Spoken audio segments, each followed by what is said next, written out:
Today's video is brought to you by ablmerch.com. Get all the latest hot merchandise, including the I Survived the Plandemic hats, t-shirts, stickers, mugs, and more through the link in the description box below.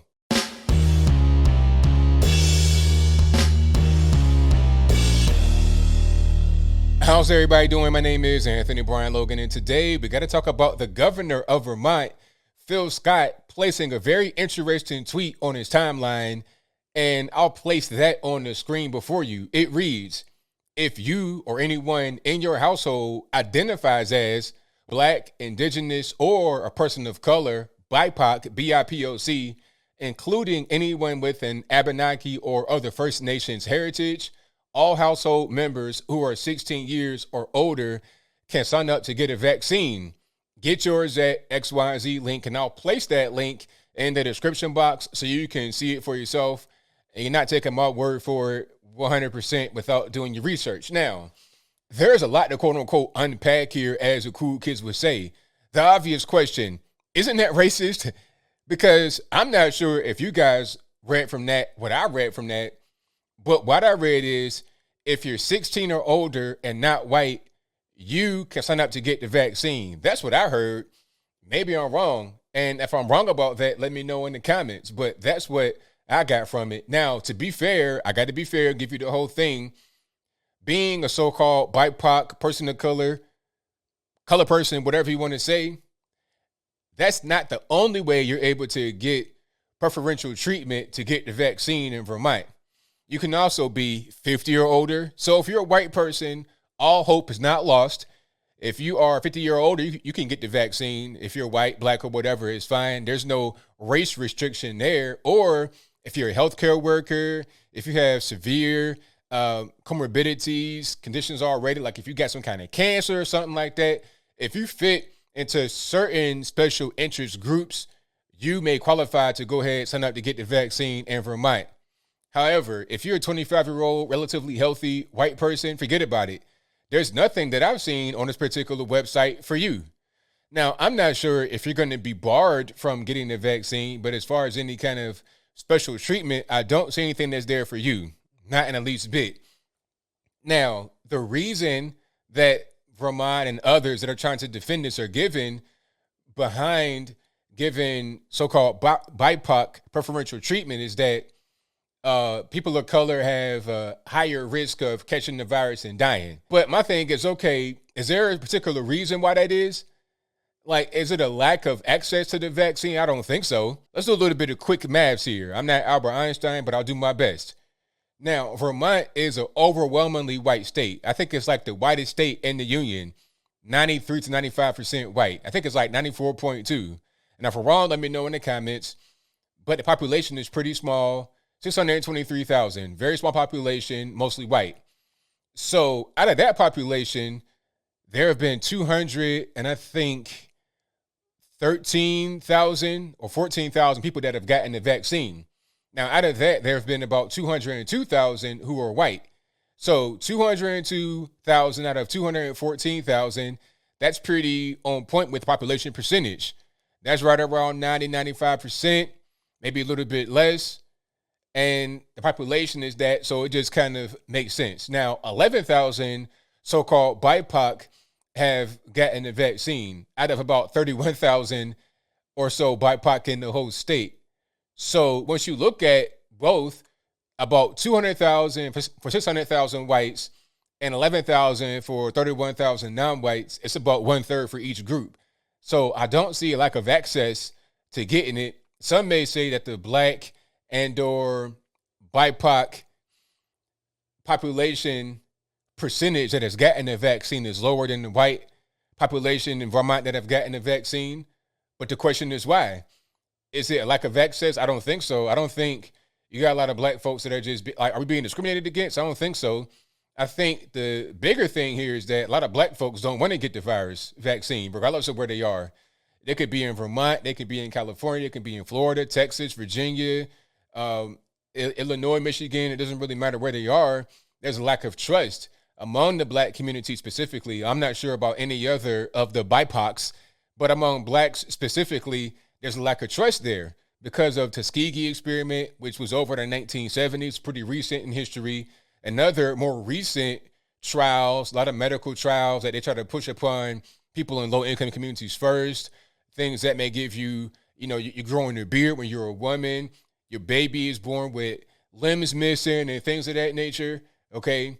You're just apprehensive of drugs and things of that nature being placed upon us. We saw it with the crack war. We don't want to go down that road yet again. So we're apprehensive.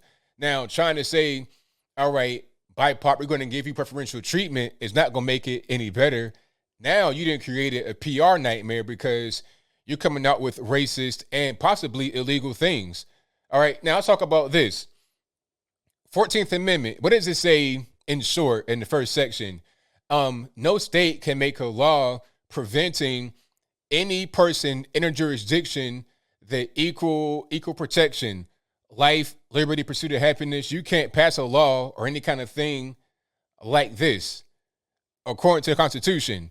Now, it may not be a law, but you're teetering right there on the edge of it, okay? And also, Civil Rights Act. Isn't this illegal? Isn't this racially discriminatory? If you're going to have a thing that comes from the state, it can't just be for a particular race and not for another race. I don't really see a reason or a circumstance where that would be okay. I don't really see it. Now, there's plenty of things that exist that kind of act like that. Affirmative action, for one. But in this case, they're going to have a really hard time trying to validate or defend this in any kind of way. You got a civil lawsuit on your hands, possibly even a legal or criminal battle on your hands, constitutional battle on your hands. There's all kind of things wrong with what they did. Okay, now to get back to the reasons why some black folks may die. I mean, you got a lot more obesity in the black community. They said 80% of those that died, regardless of what color you are, 80% of those that got intubated, meaning they got the vent put in them, or they died from the virus, were overweight or obese. And you have a higher rate of obesity in the black community. Now, is it because of poverty? How are you going to be poorer and fatter? That doesn't make any sense. That's not how it works. You go around the world, people that are poor are not fat because you don't have food to eat. The problem is overconsumption. People that are on government benefits just sitting around eating all day, not being active. That is causing an obesity problem. People that eat for fun, people that don't have good eating habits. It's not a racial thing. It's a cultural thing. So, I mean, to try and say you got to have BIPOC get preferential treatment to get the vaccine is not going to solve anything with the morbidity rates in the black community. And then beyond that, you've had some people that have just mysteriously died right after getting the vaccine. I'm not saying the vaccine caused their death, but Marvis, Marvel, and Hagler, Hammer, and Hank Aaron, and a few more people have died right after getting the vaccine.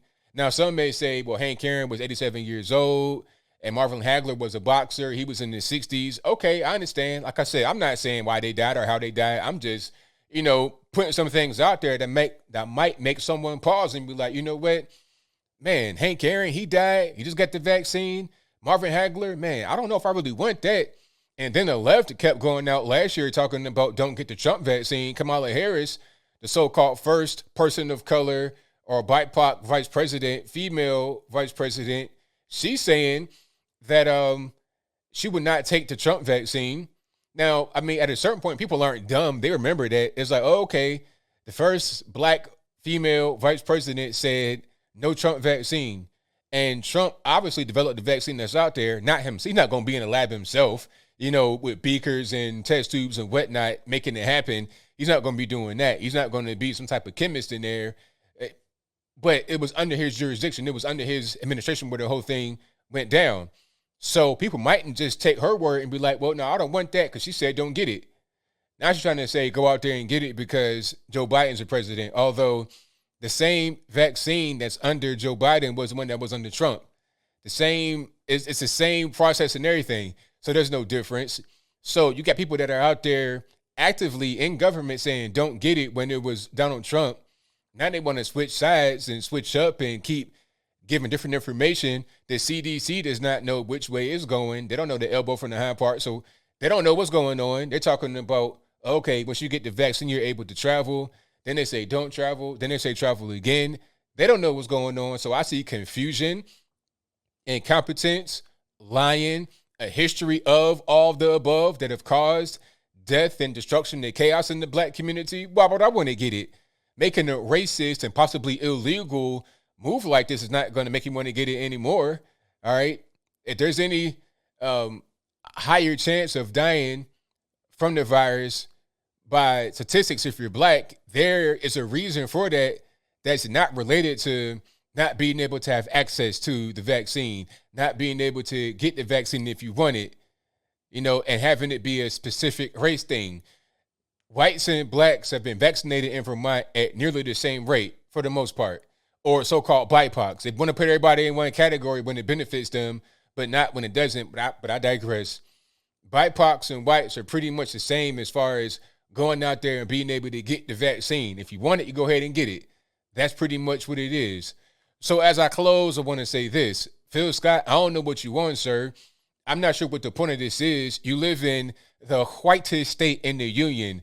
What's the reason why you're doing this? You got about 5 black folks that want to get the vaccine that have not been able to get the vaccine. I think the majority of black folks who are eligible to get it, who could get it, simply don't want it.